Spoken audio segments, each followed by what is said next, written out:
Rio de Janeiro, capital da República, 1910. Num convés de um navio, um marinheiro levava 250 chibatadas, acusado de indisciplina. A agressão não parou, nem mesmo quando ele desmaiou de dor. O caso foi a gota d'água para a explosão de uma revolta liderada por um outro marinheiro, João Cândido, um homem negro. Preparei meus navios e me fiz ao mar. E de lá passei um radiograma para o governo, avisando que os navios estavam a 30 milhas da costa do Rio de Janeiro, esperando o ataque do governo. O movimento ficou conhecido como a Revolta da Chibata, e acabar com as chicotadas como forma de punição estava no centro das reivindicações dos revoltosos. A rebelião durou 5 dias. Um acordo com o então presidente Hermes da Fonseca garantiu seu fim. E o episódio acabou rendendo a João Cândido a alcunha de Almirante Negro. Mas rendeu também uma prisão em condições degradantes e uma internação em um hospício. O julgamento e a inocência só viriam depois, mas a sua exclusão da Marinha jamais foi reparada. João Cândido passou o resto da vida como um vendedor de peixes na Praça 15, no Rio de Janeiro. O lugar abriga hoje uma estátua em sua homenagem. A história do Almirante Negro foi cantada por Elis Regina. Há muito tempo nas águas da Guanabara, o dragão do mar reapareceu. Lembrada em samba enredo. As águas da Guanabara, ainda ao azul de Araras, nascia um herói libertador. Em filmes, documentários e novelas. Baixa a chibata! Baixa a chibata! Viva a liberdade! Viva a liberdade! Viva a liberdade! João Cândido está ausente apenas no livro de Heróis da Pátria, que reúne os nomes daqueles que se destacaram na história do país. Da redação do G1, eu sou Natuza Neri e o assunto hoje é o Almirante Negro da Revolta da Chibata, o debate sobre o heroísmo de João Cândido. Neste episódio, eu converso com o historiador Álvaro Pereira do Nascimento, professor da Universidade Federal Rural do Rio de Janeiro. Ele fez pesquisas de mestrado e de doutorado sobre a Revolta da Chibata.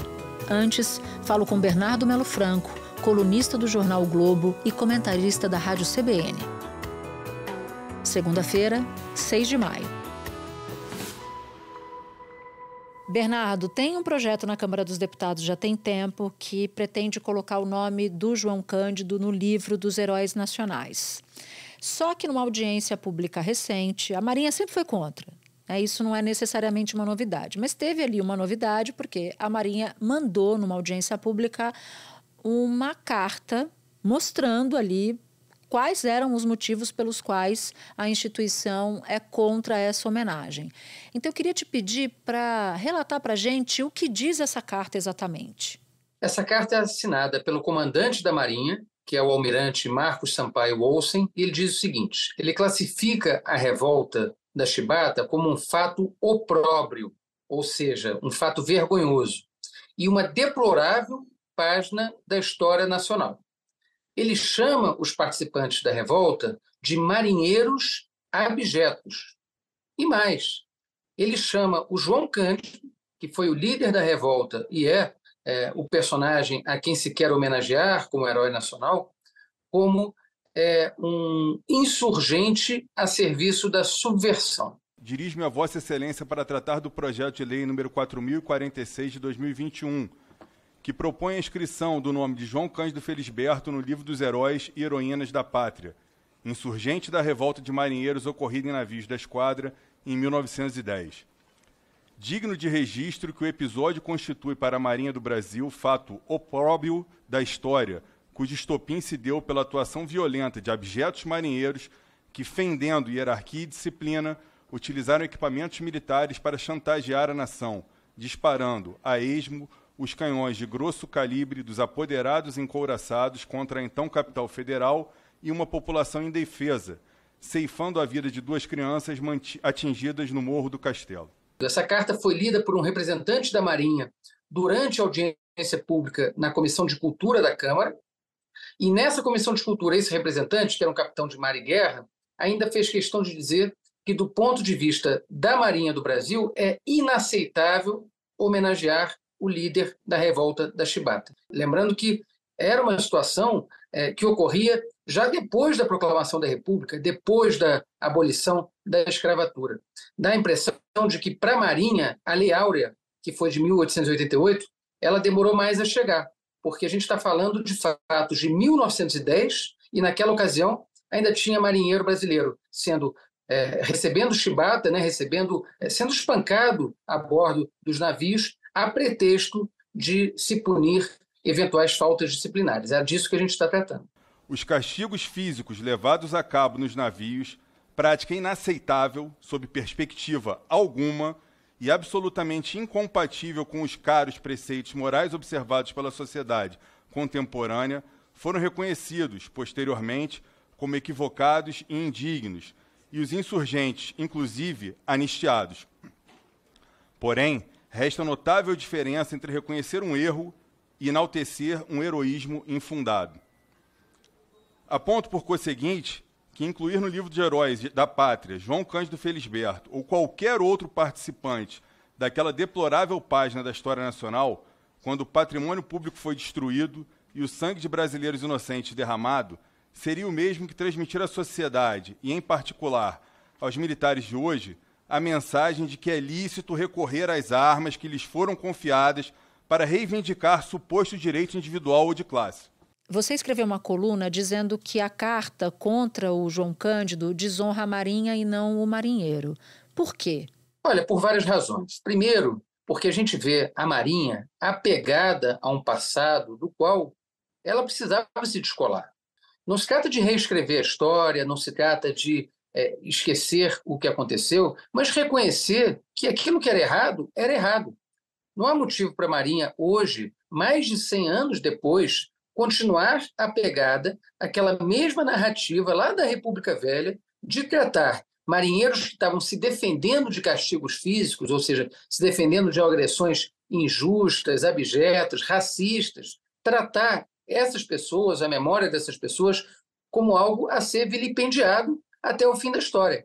No fundo, foi isso que a Marinha fez. Porque o João Cândido ele já tem um lugar na história brasileira, independentemente da vontade dos comandantes das Forças Armadas. João Cândido ele é reconhecido há muito tempo já como um herói popular.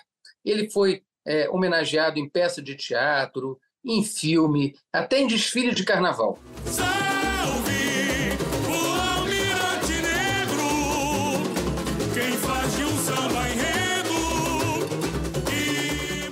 E o que se busca nesse momento é simplesmente uma homenagem oficial do Estado brasileiro, reconhecendo que ele foi líder de uma das muitas revoltas no Brasil contra a injustiça. Era o caso da revolta da Chibata. Então, a Marinha, de certa forma, Natuza, ela mostra uma certa renitência no erro. É como se ela tivesse compromisso com os erros do passado. Não dá para deixar de dizer que esse é um comportamento também reiterado dos militares no Brasil. Veja que não há nenhum tipo de autocrítica, nenhum tipo de pedido de desculpa oficial pela ditadura de 64, pelo golpe, pelas torturas, pelo banimento, pela execução de gente que até hoje está desaparecida. Então, é um comportamento reiterado, que a gente até poderia esperar do governo passado. No governo Bolsonaro, a narrativa oficial era essa mesma. A ditadura foi correta, o golpe foi em defesa da democracia, tudo ali estava sendo feito para perseguir ou para reprimir os comunistas, uma ameaça externa que existiria ao Brasil. Agora, o governo Lula permitir que as Forças Armadas continuem impondo essa visão negacionista da história, isso chama muita atenção. Inclusive, chama atenção também que o autor do projeto de lei para escrever o nome do João Cândido no livro dos Heróis da Pátria é um deputado do PT, do partido do presidente, que é o deputado Lindbergh Farias. E a relatora desse projeto na Câmara é a deputada Benedita da Silva, também do PT. Então, esse episódio mostra mais uma evidência do descasamento entre a agenda do progressismo, da esquerda, do Partido dos Trabalhadores, e a agenda que está prevalecendo no governo Lula, que é, no fundo, a agenda dos militares. Bernardo, meu amigo, muito obrigada pela conversa e por ter topado conversar com a gente aqui no assunto. Eu que agradeço. Até a próxima. Espera um pouquinho que eu já volto para falar com Álvaro Pereira do Nascimento. Álvaro, eu conversava há pouco com Bernardo Melo Franco sobre a carta do comandante da Marinha. Com você, eu quero me debruçar sobre o clima na audiência pública, porque você estava lá. Como é que foi essa audiência?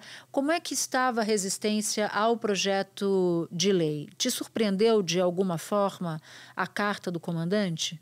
Então, o que me surpreendeu, de fato, foi a presença, o rosto, a fala do comandante da Marinha de Guerra. Mesmo sendo lido a carta dele por um outro oficial, ele é o equivalente ao ministro da Marinha, um cargo que foi extinto no governo Fernando Henrique Cardoso. Então ele vai entrar para a história como o segundo ministro da Marinha, se pudesse ser ministro ainda, né, a confrontar a situação, a se posicionar contra a situação. O que é algo assim que eu falei, uau, eu não acredito que ele está fazendo isso. Porque o ministro ele não pode fazer, eu não ponto de vista, tá? Quando ele fala, ele está levando toda a Marinha de Guerra, né? O que é algo realmente assustador, porque até recentemente os oficiais ficavam nos bastidores, nos corredores do Congresso, fazendo pressão, né? Na justiça, enfim, nos bastidores, mas não mostravam os rostos. Tá? E dessa vez ele mostrou com todas as letras. E não é a primeira vez que a Marinha tinha feito uma carta em 2008, uma carta que, enfim, na qual ela dizia que, enfim, era importante esperar para que existisse a alforria dos castigos corporais, tal qual existiu a alforria da escravidão. Foi um negócio assim assustador em 2008. Ano passado, eles novamente estiveram no Senado para bloquear, né, esse projeto de lei. E esse ano, aí foi o ministro da Marinha, aí vem a tropa de choque assim, e veio o cara, né? Pá! Não pode. Então, isso me surpreendeu. Mas o que não me assustou foi ter o teor da carta em si, né? Porque esse discurso ele já é presente há 115 anos. É o mesmo discurso há 115 anos. O sério desse discurso é que os marinheiros não podem, essa revolta não pode ser reconhecida como algo maravilhoso para a sociedade brasileira, para a história do Brasil, porque ela foi, na verdade, uma quebra de hierarquia e disciplina, algo fundamental para as Forças Armadas. Ponto. Segundo, mataram oficiais. Isso para eles é algo impossível de aceitar, tá certo? E em terceiro, é o que mais incomoda. Nós estávamos com os dos 4 navios, 3 eram extremamente modernos e 2 eram os mais poderosos do mundo. E esses 2 navios, que seriam como navios nucleares nos dias atuais, esses 2 navios foram comandados por um marinheiro preto, um marinheiro gaúcho, negro, um homem forte, íntegro e com tamanha liderança sobre todos os marinheiros. Filho de ex-escravos, ele ingressa na Marinha ainda adolescente e ganha muita experiência em viagens internacionais, aprendendo os procedimentos técnicos dos navios de guerra. Aos poucos, torna-se um líder entre os companheiros. Essa é a coisa mais importante. Ganhando ou perdendo esse projeto de lei, sendo aprovado ou não, João Cândido já ganhou. A Marinha contribuiu bastante para isso. E o comandante da Marinha de Guerra, mais ainda. Porque João Cândido, teme dizer, ele permanece, a memória dele permanece insepulta. E ela continua aterrorizando o sono desses oficiais. O almirante que mais é associado à história da Marinha não é Tamandaré, não é Barroso, não é o Olsen, que ninguém sabia nem quem era até a semana passada. O almirante mais famoso da história da Marinha de Guerra chama-se João Cândido Felisberto, o almirante negro, cantado nas avenidas, nas rádios, que figura no imaginário popular. Isso é extremamente incômodo para oficiais que ainda se sentem elite. O texto que te chama a atenção, que te surpreende, Álvaro, é o que fala de fato vergonhoso para a Marinha? É o trecho em que fala que a revolta foi liderada ou foi composta por marinheiros abjetos, portanto desprezíveis, que causam ojeriza? Esse foi o trecho que mais te impressionou? Foi um dos trechos que me chamou, foi um dos que mais chamou a atenção, porque termos como abjetos, opróbio, são termos antigos, usados por esses oficiais o tempo todo. O que ele está falando aí simplesmente é quebra de hierarquia e dizendo que eles ameaçaram a capital federal da República. Realmente houve a ameaça, mas não é dessa forma que ele está falando. Muito pelo contrário. Quem mais destruiu a cidade foi na Revolta da Armada. Esse foi, se a população carioca ficou em perigo, o pior momento foi a Revolta da Armada, em 1893. O que se quer jogar isso para frente é, ao mesmo tempo, retirar a Marinha de uma situação que ela mesma estava mantendo, que é castigos corporais próximos iguais à escravidão, tá? Usando algo que era proibido pela Constituição em plena República, né? Logo depois da proclamação da República, e a fim também do castigo da escravidão. Então, essa carta ela quer encobrir uma participação da Marinha, a parte da Marinha, e jogar a culpa, o problema, para cima dos marinheiros. Quais foram as transformações que a revolta da Chibata acabou provocando na Marinha? O que mudou depois do levante? As transformações que a revolta da Chibata trouxe imediatamente foi a suspensão do Código Penal que permitiu o castigo corporal em marinheiros, né? Isso foi imediato. Segundo, foi que a Marinha, posteriormente, começou a reformular a forma como ela lidava com o pessoal, inclusive convidando a Marinha de Guerra norte-americana para refazê-la. Veja, o navio que tinha só 500 tripulantes, e que esses 500 tripulantes tinham que dar conta de um navio imenso, uma alta tecnologia, com a reformulação, a tripulação dobrou para 1.000 pessoas, ou seja, 1.000 homens. Isso quer dizer que, quando o navio chegou, eram muito poucos homens que trabalhavam de forma muito dura e precária, e acabava o serviço mal feito, você toma mais castigo. Tá? Então, a revolta da Chibata mudou isso, mudou a forma como o recrutamento de marinheiros era realizado, né? Melhorou as escolas de aprendizes de marinheiros pelo Brasil, né, afora, e fez a Marinha se tornar essa potência, não comparável, obviamente, às grandes marinhas do mundo, mas uma marinha que nos serve muito bem dentro das possibilidades de guardar nossas fronteiras, nossos mares, nossos limites, e também de apoiar populações ribeirinhas, vacinação, parte de saúde, enfim, de uma série de conhecimentos, pesquisas científicas que são realizadas, né? Então, a Marinha, a revolta da Chibata foi um momento em que os oficiais, por mais que eles fiquem calados, foi um momento de reflexão sobre quem era o pessoal que eles contratavam e como eles deveriam tratar melhor essas pessoas, com alimentação, com salário, com dormir, com moradia dentro dos próprios navios e com a formação para enfrentarem as revoluções tecnológicas que vieram daí por todo o século XX, né?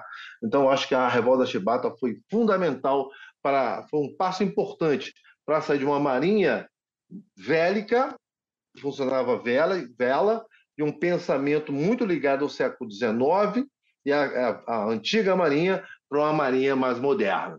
Acho que a revolta da Chibata teve esse papel fundamental. Álvaro, para terminar, queria muito te ouvir sobre a importância do João Cândido para o movimento negro. O João Cândido, ele é um indivíduo que ninguém conhece ele até a década de 10, até 1910. Então ele explode ali, ele é um ventre livre, ele nasce ventre livre em 1880, Aos 15 anos ele ingressa na Marinha e durante 15 anos ele verá diversas situações. Em apoio aos marujos revoltosos, o Senado e a Câmara dos Deputados aprovam a anistia para que eles não sejam punidos após deixar os navios e os canhões. O Marechal Hermes então baixa um decreto permitindo a expulsão dos indisciplinados.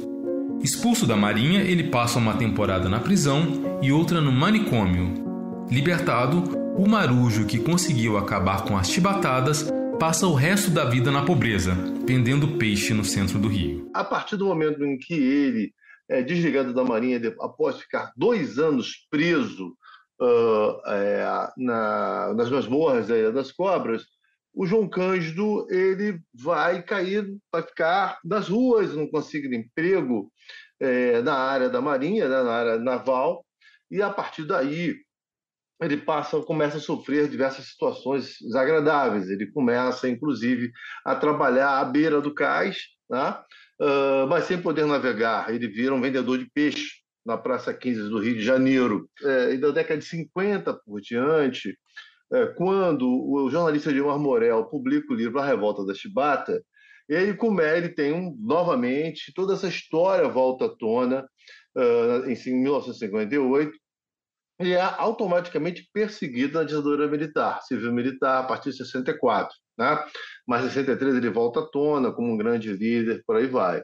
E nesse retorno, ele começa a receber homenagens no estado que ele nasceu, ele vai participar de eventos, o estado do Rio Grande do Sul vai dar uma pensão a ele, que com essa pensão ele vai conseguir parar de trabalhar já octogenário, ele não consegue a aposentadoria, ele não recebe nada da Marinha ao longo desse tempo todo, e até a hora em que, em 64, né, quando há o golpe, o livro é cassado, né, ele participa inclusive do lançamento da segunda edição em 1963, mas em 64 ele é jogado no ostracismo.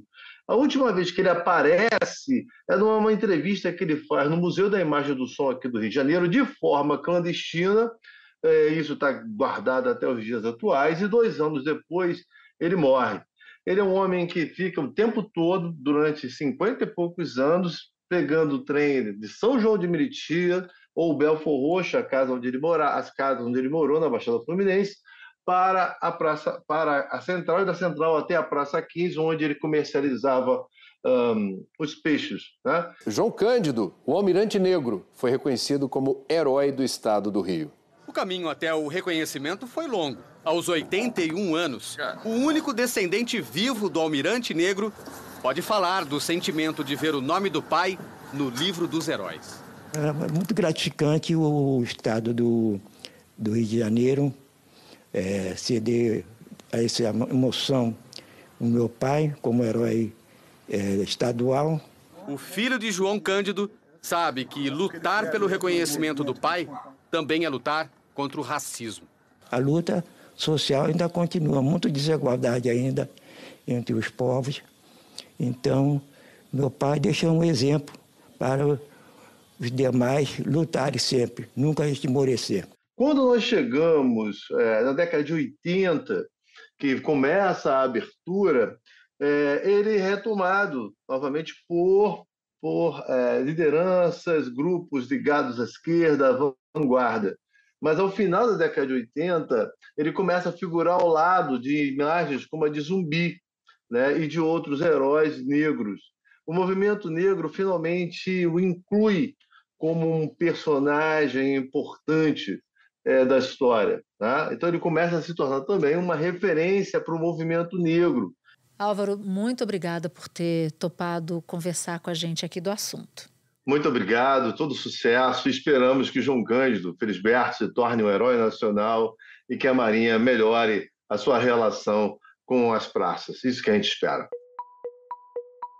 A equipe do assunto procurou a Marinha e a instituição respondeu por meio de nota que pauta suas ações pela meritocracia e isonomia sem qualquer distinção de origem, raça, cor ou sexo.